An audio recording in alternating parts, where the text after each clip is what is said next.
Je m'appelle Julien, j'ai 28 ans, je suis ingénieur logiciel, et je pensais avoir tout compris à la vie avec ma petite amie Léa. Nous nous étions rencontrés 3 ans plus tôt lors d'un salon de la tech à Lyon. Rien de bien glamour, juste une ville avec des bistrots sympas et des appartements au loyer excessif. Elle était cette coordinatrice marketing vibrante, pleine d'énergie et de grands projets, et je suis tombé follement amoureux.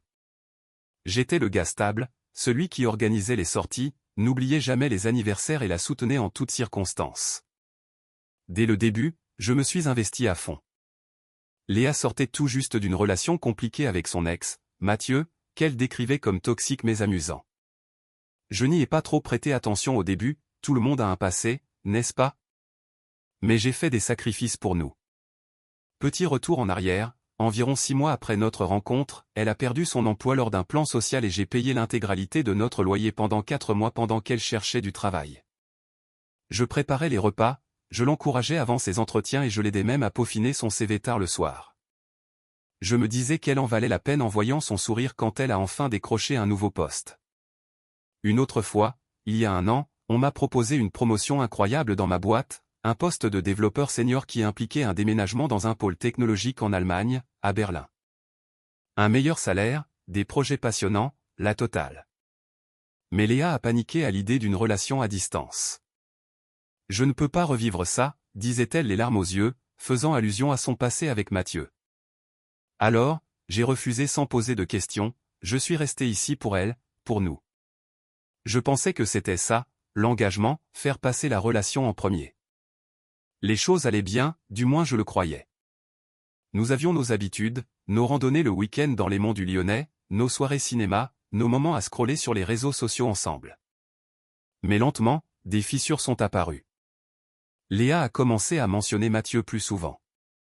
Oh, Mathieu a posté ce mème trop drôle, ou encore, Mathieu voyage encore, ça doit être sympa. J'ai balayé ça d'un revers de main, pensant que c'était inoffensif. Mais ensuite, les SMS nocturnes ont commencé. Je me réveillais à cause de son téléphone qui vibrait à 2 heures du matin et elle marmonnait qu'elle prenait juste des nouvelles. Un soir, j'ai jeté un coup d'œil et j'ai vu un message de lui, « Nos aventures me manquent », suivi d'un clin d'œil. Mon estomac s'est noué. Était-ce de l'infidélité émotionnelle? J'en avais l'impression, mais je ne voulais pas tomber dans le stéréotype du petit ami jaloux. Je l'ai confronté le lendemain matin autour d'un café. Calmement, sans crier. Léa, ces SMS de Mathieu me mettent mal à l'aise. Si c'est sérieux entre nous, il est peut-être temps de fixer des limites, comme le bloquer. Elle a levé les yeux au ciel, posant sa tasse avec un bruit sec qui a résonné dans notre cuisine silencieuse. Tu ne peux pas me demander de bloquer mon ex. On est toujours amis, a-t-elle dit d'un ton suffisant, comme si j'étais ridicule. Ce n'est pas un drame, Mathieu et moi avons une histoire, mais c'est purement platonique maintenant. Tu es juste peu sûr de toi, chérie. Si tu me faisais confiance, ce ne serait même pas un sujet.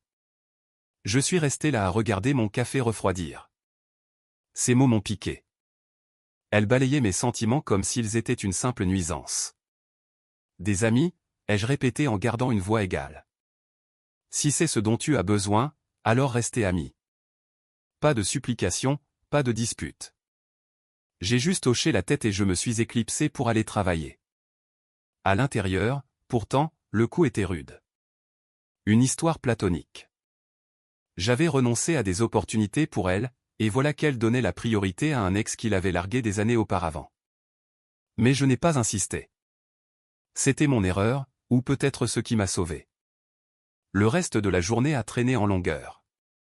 Au bureau, je me suis plongé dans le code, mais mon esprit divaguait. Je me souvenais du Noël dernier, je l'avais surprise avec des billets pour un concert qu'elle mourait d'envie de voir, même si cela signifiait piocher dans mes économies. Elle m'avait serré fort en murmurant, « Tu es le meilleur ». Maintenant, j'avais l'impression d'être juste une commodité. Le soir venu, je savais que quelque chose devait changer, mais je n'allais pas faire de scène. La dignité avant tout, non. Cette confrontation restait là comme une mauvaise gueule de bois. Pendant les jours suivants, Léa agit comme si de rien n'était. Elle me racontait sa journée, riait à mes blagues, mais son téléphone continuait de s'allumer avec le nom de Mathieu. J'ai commencé à remarquer des pics plus subtils sur les réseaux sociaux. Elle aimait ses posts, commentait avec des blagues privées qui n'avaient aucun sens pour moi. Un soir, j'ai vu une story qu'elle avait postée, une vieille photo d'elle et Mathieu sur une plage, avec la légende « Bon moment avec de vieux amis nostalgie ». Des amis communs avaient liké et certains avaient même commenté « Vous étiez mignons tous les deux ». Ma poitrine s'est serrée. Étais-je paranoïaque ou était-ce un manque de respect total? Un abandon émotionnel me faisant sentir comme un second choix.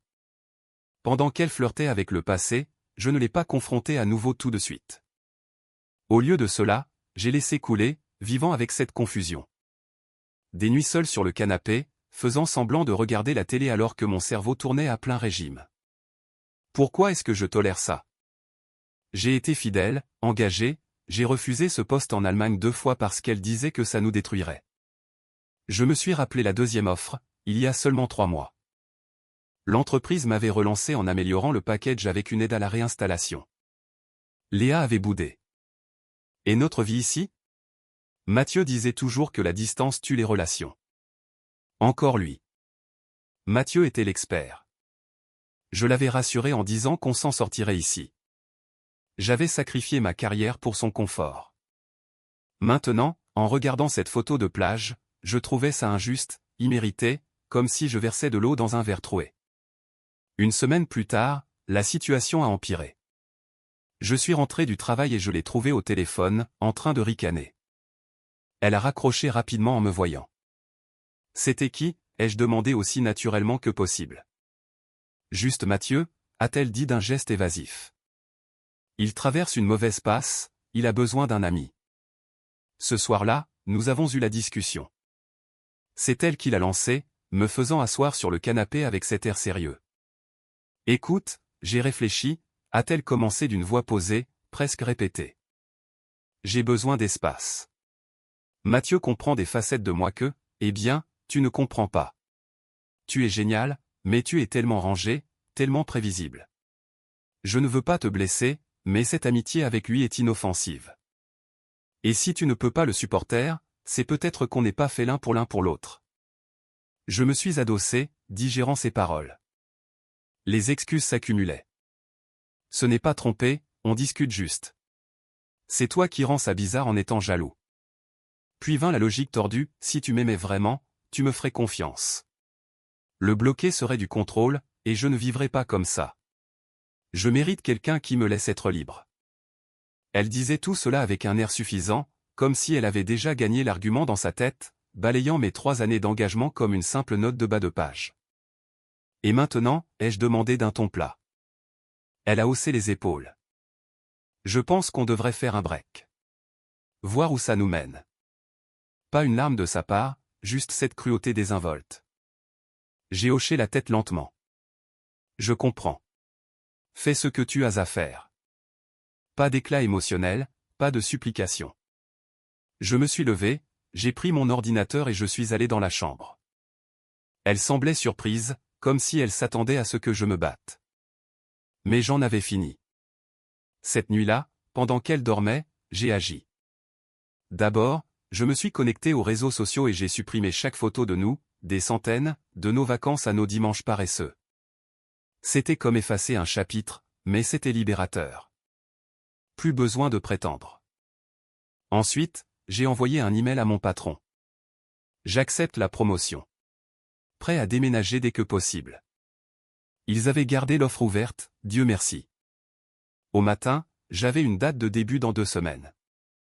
Une nouvelle vie dans ce hub technologique berlinois avec une augmentation de salaire qui allait tout changer. Le lendemain, Léa a remarqué la disparition des photos. C'est quoi ce délire, m'a-t-elle envoyé pendant que j'étais au travail. Je n'ai pas répondu. D'autres messages ont suivi. Pourquoi tu m'ignores? J'ai attendu le soir, puis je n'ai envoyé qu'une chose, la photo de ma carte d'embarquement pour mon vol. Pas de mots, juste ça. Elle a fait exploser mon téléphone, appels, messages vocaux, mais je les ai laissés sonner.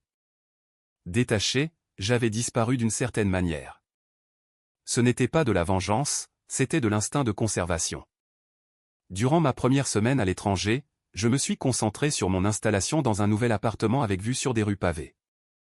Déjeuner d'équipe avec des collègues du monde entier, mais le silence venant de France laissait l'injustice décanter plus profondément. Des amis communs m'ont écrit « Mec, tu as surréagi. » C'était juste des amis. L'une d'elles, Elodie, a même dit « Léa est blessée. Tu es parti sans te battre. » J'ai ignoré la plupart des messages, mais ça piquait. Blessée? Elle m'avait jeté comme un vieux journal.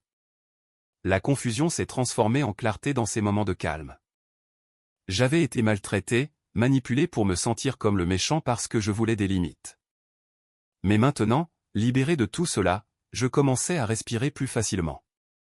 Ces premières semaines en Europe furent un mélange de jet-lag et de révélation. Je me suis jeté à corps perdu dans mon nouveau job, dirigeant une équipe sur des projets d'IA qui me défiaient enfin. Contrairement à la routine d'avant, la ville était vivante. Des cafés qui débordaient sur les trottoirs, des bâtiments historiques mêlés à des bureaux tech ultra modernes. J'ai loué un petit appartement avec un balcon surplombant une rivière.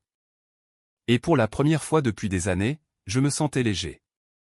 Plus besoin de marcher sur des œufs, de me demander si le téléphone de Léa allait vibrer au nom de Mathieu. Mais je ne me suis pas précipité pour fêter ça. J'ai laissé la trahison mijoter, la traitant dans mes moments de solitude, lors de promenades au crépuscule où je me repassais ces paroles, « Tu es tellement rangé, tellement prévisible. » Ça faisait mal.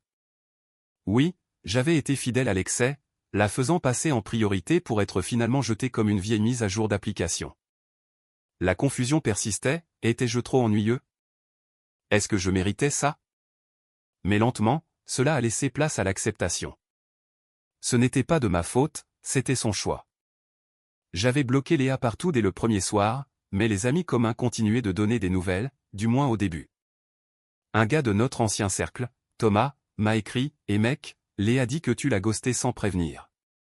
C'est froid. » Une autre, Elodie, elle est vraiment mal. C'était juste amical avec Mathieu. Sois indulgent. Leurs mots étaient désagréables, empreints de cette loyauté toxique envers sa version des faits. J'ai répondu poliment à quelques-uns, « J'apprécie votre inquiétude, mais je vais bien. » Puis j'ai mis les discussions de groupe en sourdine. J'ai laissé le silence s'installer. C'était injuste de me peindre en méchant alors qu'elle avait manipulé les limites de notre couple. Mais je n'ai pas argumenté. La dignité consistait à ne pas s'abaisser à donner des explications. Des mois ont passé avant que le karma ne montre les dents. Je ne l'espionnais pas, j'avais arrêté de suivre tout le monde, mais des bribes d'informations filtraient via des points de contact inévitables comme une playlist Spotify partagée ou des connexions LinkedIn. D'abord, les réseaux sociaux de Léa sont devenus silencieux, puis ont explosé avec des messages vagues. Parfois, les gens ne sont pas ceux qu'on croit, avec un emoji pensif. Il s'est avéré que Mathieu n'était pas l'ami génial qu'elle avait vendu. D'après ce que j'ai pu reconstituer via le message privé d'une connaissance neutre, il s'était servi d'elle, lui empruntant de l'argent pour ses aventures, squattant chez elle, notre ancien appartement, et flirtant avec d'autres derrière son dos. Puis c'est devenu moche. Un clash public. Mathieu a posté un coup de gueule la traitant de collante et de fauchée, révélant que leur amitié était en fait une liaison totale. Il avait été instable tout du long, changement d'emploi fréquent, problème de tempérament, et une fois qu'il eut vidé les économies de Léa pour une idée de business foireuse, il l'a ghosté. Il l'a larguée par SMS, exactement comme elle l'avait fait avec moi. Léa a sombré rapidement. Elle a perdu son travail, trop distraite, arrivant en retard après des nuits à se disputer avec lui. Les amis ont pris leur distance quand la vérité a éclaté. Même Thomas a admis dans un message, « Mec, on n'avait aucune idée. Mathieu est un désastre. » Elle s'est retrouvée isolée, postant des appels à l'aide désespérés pour trouver de « vrais amis » en ligne. Ruinée aussi. Notre bail commun s'est terminé et elle n'a pas pu assumer le loyer seule, finissant par s'installer chez sa sœur qui ne l'a jamais porté dans son cœur. C'était ironique, elle avait cherché l'excitation avec Mathieu pour finir dans l'instabilité qu'elle craignait tant avec moi. Je n'ai pas jubilé, j'ai juste observé de loin, me concentrant sur ma propre ascension. Mes séances de sport sont devenues une routine. J'ai pris des cours de langue, j'ai même commencé à fréquenter quelqu'un sans pression. Une collègue m'a présenté Anna, une designer brillante qui appréciait justement la stabilité. Voilà ce que c'est de passer à autre chose, me disais-je, ne plus être vulnérable, juste lucide et libre. Au milieu de tout cela, j'ai pris le temps de souffler. J'ai digéré l'injustice lors d'après-midi pluvieux dans mon appartement, en buvant un café face à la rivière. Flashback sur notre dernier voyage ensemble, un week-end que j'avais organisé pour lui faire la surprise avec son vin préféré, elle avait passé la moitié du temps sur son téléphone à texter Mathieu. Maintenant, ce souvenir ne me brûlait plus, il m'instruisait. J'avais été maltraité, certes, mais cela m'avait poussé ici, vers une vie que je n'échangerais pour rien au monde. Ces tentatives de reconquête ont commencé doucement, après environ 3 mois. Un SMS d'un numéro inconnu, le téléphone de sa sœur, j'ai compris plus tard, coucou, c'est Léa. On peut parler? Tu me manques. Je n'ai pas répondu. Puis des messages vocaux, s'il te plaît, j'ai été stupide. Mathieu ne représentait rien. De plus en plus désespérée, elle étalait son hypocrisie. Les amis s'en sont mêlés. Leur message était désagréable et insistant. Élodie a envoyé un mail, tu es immature. Léa vit l'enfer. Le minimum serait de l'écouter. Thomas a appelé pour me faire culpabiliser, mec, sa famille est inquiète. Elle ne mange plus. Allez, pour le bon vieux temps. Toxique. Comme si je lui devais son salut après qu'elle m'ait méprisé. Les appels ont dégénéré. Une nuit, mon téléphone a sonné à 2 heures du matin, heure locale. Sa voix était légèrement pâteuse, pourquoi tu es parti comme ça? J'avais besoin d'espace, pas que tu te volatilises. J'ai décroché une fois, par curiosité plus qu'autre chose. Léa, ai-je dit calmement, qu'est-ce que tu veux? Sa voix a craqué d'abord, s'excusant, j'ai déconné. Mathieu, il était violent. Il m'a tout pris. Je vois maintenant à quel point tu étais bien. S'il te plaît, essayons encore. Je peux venir te voir. Je trouverai une solution. L'hypocrisie dégoulinait, tu attendais de moi que je le bloque, mais c'est toi qui m'as bloqué. Ce n'est pas juste. Je suis resté ferme, aucune sympathie. Tu as fait ton choix. Je n'en fais plus partie. Elle a insisté, mais on a une histoire. Tu t'en fiches? Oui, ai-je répondu sereinement. J'ai tourné la page. Clic. Ça l'a rendue folle. Les tentatives suivantes sont devenues rageuses. Des SMS furieux, comment oses-tu envoyer une carte d'embarquement et disparaître? Tu n'as pas de cœur. Sa famille s'est jointe à la curée, un message vocal de sa mère, désagréable et accusateur, tu l'as détruite. Elle pleure chaque soir. Sois un homme et répare ça. Sa sœur m'a écrit, Léa est désespérée. Elle a perdu son job à cause du stress que tu as causé. Reviens. Les revirements émotionnels étaient clairs, du mépris suffisant aux supplications, puis à la fureur. Les rôles s'étaient inversés alors qu'elle révélait son vrai visage. J'ai bloqué les nouveaux numéros, mais elle trouvait toujours un moyen.